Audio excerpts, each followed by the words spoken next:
Ciao, in questo video ti mostrerò come rimuovere la cartella sicura su Samsung Galaxy S25 Plus.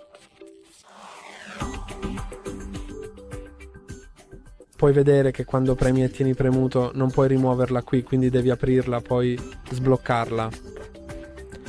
E ora devi cliccare sui tre puntini qui, andare su impostazioni, poi andare su altre impostazioni, disinstalla. Ora puoi selezionare l'opzione per spostare i tuoi file multimediali fuori dalla cartella sicura, quindi i file che hai nella cartella sicura verranno spostati come in qualsiasi altra posizione, oppure se deselezioni questa opzione verranno eliminati. Lascerò selezionata questa opzione e disinstallerò. Ora non ho più la cartella sicura. E questo è tutto per oggi. Metti like e iscriviti. Alla prossima.